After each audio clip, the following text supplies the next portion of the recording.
बनी इजराइल में दो भाई थे, एक मुसलमान दूसरा काफिर। दोनों मछलियां पकड़ने का काम करते थे। काफिर बुत को सजदा करता, मगर उसके जाल में इतनी मछलियां आती कि जाल खींचना मुश्किल हो जाता। और मुसलमान भाई के जाल में अक्सर सिर्फ एक मछली आती, मगर वो शुक्र अदा करता और सब्र से गुजारा करता।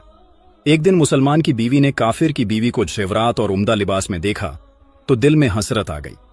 रात को खाविंद से बोली, बस मियां, या तो मुझे तलाक दे दो या फिर अपने भाई की तरह बुतों की पूजा शुरू कर दो। शायद हम भी उन जैसे मालदार हो जाएं। मैं मजीद ये तंगदस्ती नहीं सह सकती। शौहर ने नरमी से जवाब दिया, ईमान बेचकर दौलत लेना घाटे का सौदा है, लेकिन अगर तू इतना ही मजबूर है तो मैं कल से मजदूरी करूंगा और रोजाना तुझे 2 सोने के सिक्के ला कर दूंगा। सुबह वो निकला, मगर दिन भर फिरता रहा। न किसी ने काम दिया, न मजदूरी मिली। मायूस होकर दरिया किनारे बैठा और शाम तक रब की इबादत में मशगूल रहा। घर आकर बीवी से कहा, आज मैं बादशाह की खिदमत में था।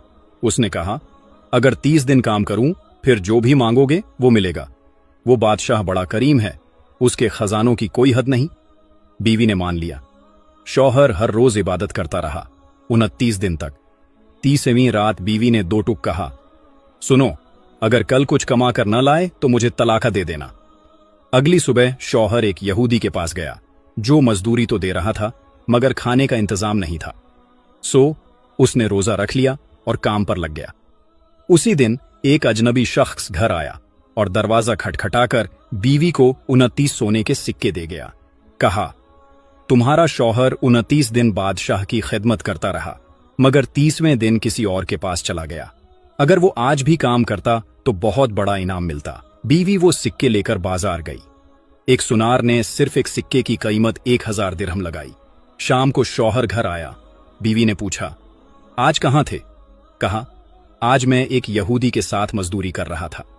तब बीवी ने अशरफियों का सारा वाकया सुनाया। शौहर ये सुनकर रो पड़ा, इतना रोया कि बेहोश हो गया।